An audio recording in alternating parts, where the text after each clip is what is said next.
Vinde alegres cantemos,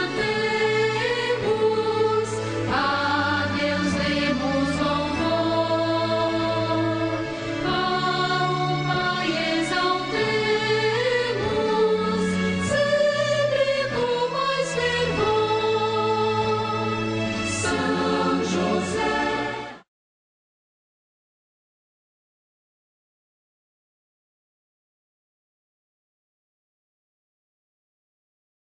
Em nome do Pai, do Filho e do Espírito Santo. Amém. Boa noite, queridos irmãos e irmãs, peregrinos de São José e peregrinas também. Mais uma vez entra no seu lar, no seu coração, na sua vida, o nosso programa de formação semanal Abra a Porta a São José.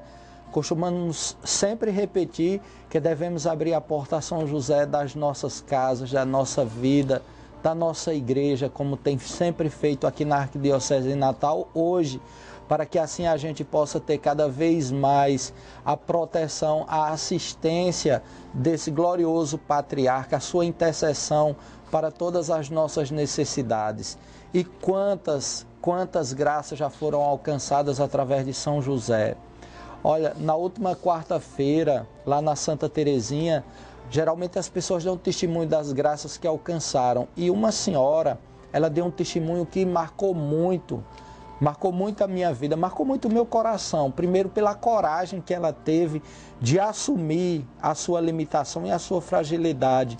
Depois porque quando ela deu testemunho, eu tenho plena certeza que outras pessoas também vão alcançar a mesma graça. Então eu gostaria de partilhar com você esse testemunho que foi visto por centenas de pessoas que lá estavam, né? Muitas pessoas, a igreja estava super lotada e as pessoas ouviram quando aquela senhora deu testemunho. Ela disse que começou a fumar com mais ou menos entre 16 e 17 anos. Já faziam mais de 25 anos que ela fumava. E a situação dela estava ficando cada vez mais difícil, porque os médicos já haviam proibido que ela fumasse, porque ela ia ter necessariamente, no ritmo que ela estava, fumando 2 carteiras de cigarro por dia, ela ia ter câncer com toda a segurança. O fato é que ela já tinha tentado vários tratamentos e não conseguia parar de fumar, né? Já tinha ido a vários médicos e não conseguia sequer um dia sem fumar um cigarro.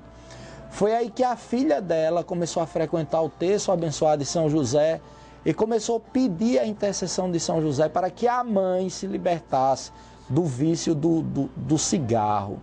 A senhora disse que, a princípio, ela achava até graça a ingenuidade da filha, tendo em vista o tanto que ela já tinha sofrido para parar de fumar, às vezes que ela já tinha ido a médicos, tinha feito tudo certinho e nada dava certo. Ela não conseguia ficar somente um dia. E há um mês atrás, ela também não frequentava o terço de São José na Santa Terezinha. Mas ela disse que há um mês atrás, ela sentiu vontade de ir lá. E nessa vez que ela foi, ela disse que sentiu uma força muito grande no seu coração e ela pediu a São José que a ajudasse para que ela se libertasse do cigarro. Pois acredite, irmão e irmã, peregrinos de São José, na quarta-feira que passou, ela deu testemunho que fazia um mês que não tinha fumado mais nenhum cigarro, né? E está curada, não tenho nenhuma dúvida que ela está curada, porque São José nunca deixa pela metade as obras que ele começa, né? A pessoa que nunca tinha conseguido ficar nem um dia sem fumar, no dia que completou 30 dias, chegou lá e falou: hoje fazem 30 dias que eu não fumei nenhum cigarro e nunca mais eu vou voltar a fumar, porque São José conseguiu essa graça para mim.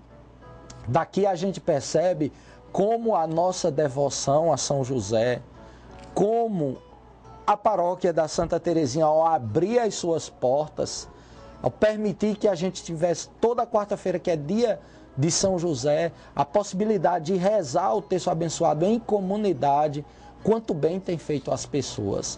E esse foi um testemunho. Quarta-feira passada foram dados 3 testemunhos, todos assim no mesmo nível de graça alcançada.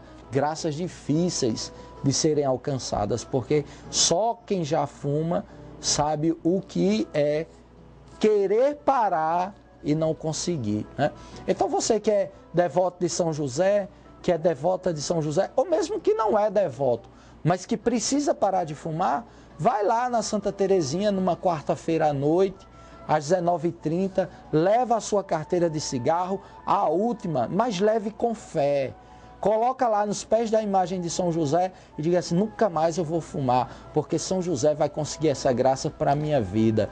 E você vai ver a maravilha que ele vai operar na sua vida, no seu coração. Aquela senhora era a filha que ia interceder por ela, né?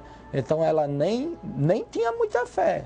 Ela nem tinha muita fé. Mas São José, ele se serviu da devoção da filha dela, e agora essa senhora, ela é grande devota e diz que nunca mais perde o terço abençoado de São José, né? Não percam também, irmãos e irmãs, todas as quartas-feiras às 19h30 na Santa Terezinha, a gente reza o terço abençoado de São José. Em seguida, fazemos a unção com o óleo do Santo Irmão André, que nos fortalece mesmo no combate. E no final, a terceira parte do terço é sempre testemunhos de graças alcançadas através de São José.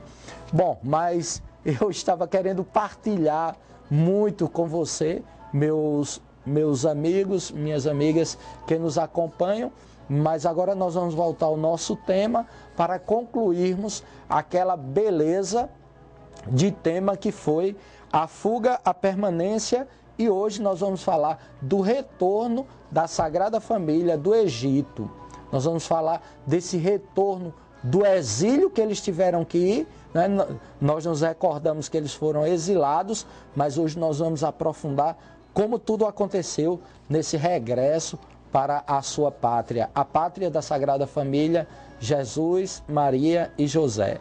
Vamos pedir ao Espírito Santo que nos acompanhe neste programa, para que nós possamos cada vez mais nos seduzir por São José e tornar a nossa vida cada vez mais completa na presença dele. Vinde, Espírito Santo, enchei os corações dos vossos fiéis e acendei neles o fogo do vosso amor. Enviai, Senhor, o vosso Espírito, e tudo será criado, e renovareis a face da terra. Oremos.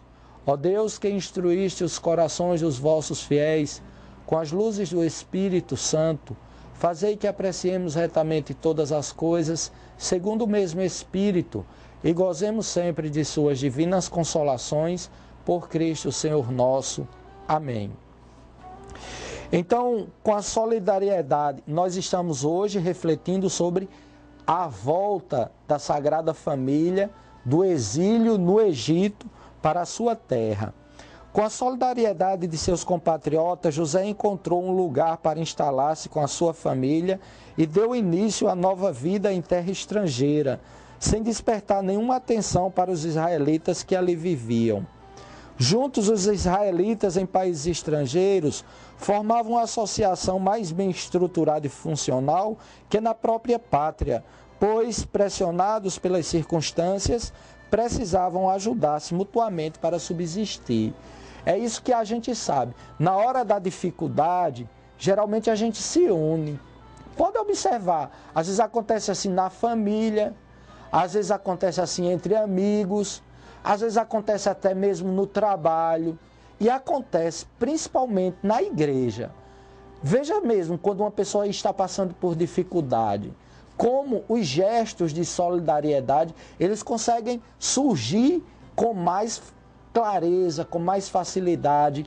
Então, quando São José chega com Nossa Senhora, com o menino Jesus, ele vai morar em um local onde era um reduto, a gente pode dizer assim, de israelitas. E ali eles não conseguem despertar nada de diferente, porque era uma família comum, aparentemente comum, né? Que estava ali o tempo inteiro. Era o pai, trabalhador, carpinteiro, a mãe que cuidava dos afazeres de casa e um filho. Então, eles se juntaram a outros israelitas e ali eles caminharam na fé, caminharam na esperança, claro que em terra estrangeira, mas eles se formavam como pequenas associações, como nós ouvimos anteriormente. Eles se ajudavam. eles se ajudavam, para que eles conseguissem sobreviver, porque senão eles seriam engolidos. A gente já se recorda que o Egito era o lugar da escravidão. Era o lugar da escravidão. E o israelita nunca esquecia disso. Até porque, como a gente já disse anteriormente, quem ia para o Egito ia porque tinha alguma necessidade. Ninguém ia para o Egito porque desejava sair da sua pátria, porque queria sair da terra prometida, né? Então eles sabiam que já que eles estavam ali, eles precisavam ter espírito de corpo, espírito de unidade, para que assim eles conseguissem se manter como um povo, ter os seus momentos de oração comuns, né? E ter dignidade. A gente sabe que é assim. Quando a gente se isola, certamente a gente sofre muito mais. Quando a gente vive em comunidade, a gente vê sempre isso na igreja, né? Principalmente quando a gente precisa de oração. A gente tem experimentado muito isso com o texto abençoado de São José. Quantas pessoas chegam e falam assim, padre, reze por mim.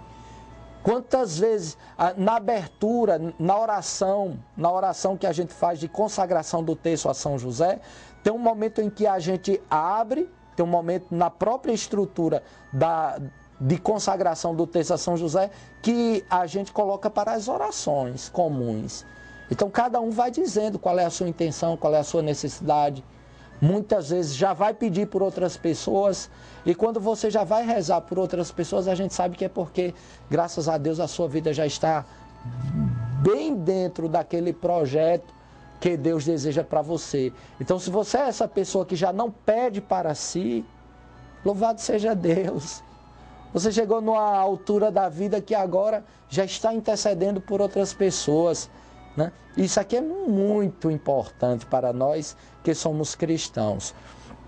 Então São José, ele participa com os seus compatriotas no Egito dessa espécie de organização que deu estabilidade para a vida dele. O tempo foi passando e o exílio determinado pela providência divina chegava ao fim. Segundo uma das versões mais prováveis, 2 anos após a matança dos inocentes, Herodes morreu depois de ter uma doença dolorosa e repulsiva. Então, uma das, como a gente disse anteriormente, segundo uma das versões mais prováveis, Herodes veio a falecer 2 anos depois que aconteceu o massacre dos santos inocentes. Então, 2 anos depois daquela doença terrível, né, a gente sabe que Herodes apodreceu vivo, né? Herodes que era... A gente recorda do programa anterior, né? Herodes tomou o trono como uma raposa, governou como um leão e morreu como um cachorro. Era isso que os hebreus diziam. Então, mais ou menos 2 anos depois da morte dos santos inocentes, Herodes morre e agora começa a ter fim o exílio da Sagrada Família. Agora a gente vai entrar numa parte assim linda demais, porque todo retorno é maravilhoso, né? Não tem nada melhor do que a gente que tem parente fora. Eu mesmo tenho 2 irmãs que moram em São Paulo, elas estão para chegar agora final de junho, para passar as festas juninas. E ó, elas vêm, mas vão voltar para São Paulo, mas a gente já se alegra tanto. Imagina no dia que chegar a notícia que elas vão vir de vez, que vão voltar para a sua terra de vez, né? Então agora a gente está mergulhando, nós estamos mergulhando em um momento lindíssimo da história da Sagrada Família, quando São José e Nossa Senhora vão começar a desarrumar as coisas para voltar para casa. Você não sai daí, nós estamos chegando no nosso primeiro intervalo, né? É bem rapidinho, é o tempo de você pegar um chazinho ali dentro, certamente já está tudo pronto por aí, né? De ligar para alguém que ainda não está sintonizado no Abra a Porta São José e eu já estarei de volta logo logo. Não sai daí que daqui a pouco a gente vai aprofundar toda essa história de retorno da Sagrada Família do exílio no Egito. É só um instante, fica aí.